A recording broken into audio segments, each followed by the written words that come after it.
It is just a few minutes before 9 o'clock. You can see Nico in the back of Pete's 15 cubic yard dumpster truck having to make sure that all of that sheathing and all of these shingles get tucked neatly into that can.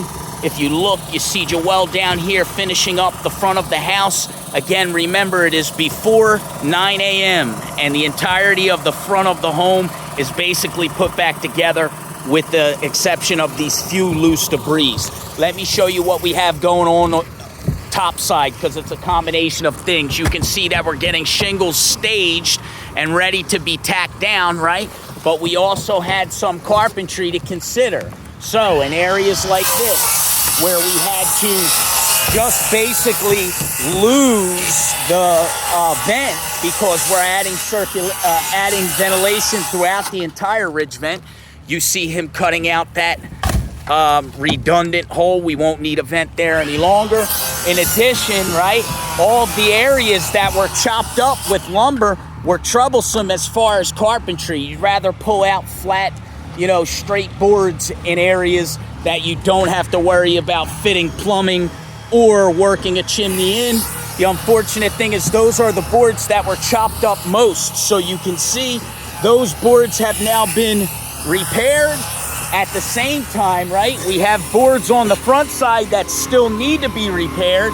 You can see we have several more boards that will come up, right? So we have multiple things going on at this stage of the game. Again, the front of the property is put back together for the most part, all cleaned up. It's just before 9 o'clock. Once we finish the carpentry, right, then you'll see a lot more happening with underlayments and eventually shingles being tacked down. One thing I wanted to show you guys, right? So this is something that is worth mentioning because we do homes mostly in New Jersey, but every once in a while in PA.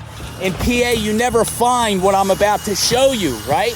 You hear us talk about drip edge, and this is prefabricated 10-foot lengths of C3.5 brown drip edge because the trim package on the home is brown, right? But for some reason in New Jersey homes, many times we find gaps that are just extended, right?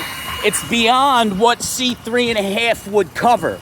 So we have an option there, right? We could hang the stuff and anybody who comes and looks under our shingles from the side will say, oh, they did a good job, they put on drip edge. But any roofer with integrity knows that it's just for show unless it's covering the gap. The product is intended to have metal on the roof slope and down either the rake or the eave wall. We know that won't happen if we hang the stuff that's prefabricated, right? And we had a box of metal trim coil. Problem is the box we had is black on one side, white on the other. And you can see we purposefully ordered brown trim or brown drip edge to match the trim package. So I very simply went and got another box, brown on one side, white on the other. We have our break out, and this is something that, you want to, especially if your home is not built within the last 25 to 35 years. If you have a home like this one that was built closer to the 60s, right? You want to make sure that your roofing crew specializes in carpentry and is able to mend any sheathing or roof deck problems that you have. And you also want to make sure that they have guys who specialize in metal, because what would happen if we didn't have guys skilled enough to customize that drip on site is they would simply hang what was here. Another thing, when project managers mail it in and they send a crew and don't have a contractor here running the job, you could bet your bottom dollar that this stuff would just get hung and they would move on, because once the shingle goes on top, no one can tell, right?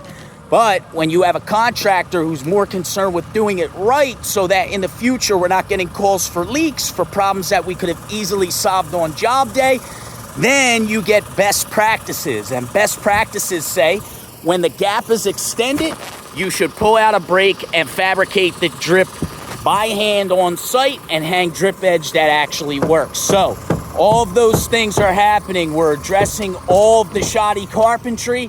I went and got an extra 7 boards, which gives us 12 total. We're going to do our best to use all of them and try and shore up anywhere that there are lumber issues.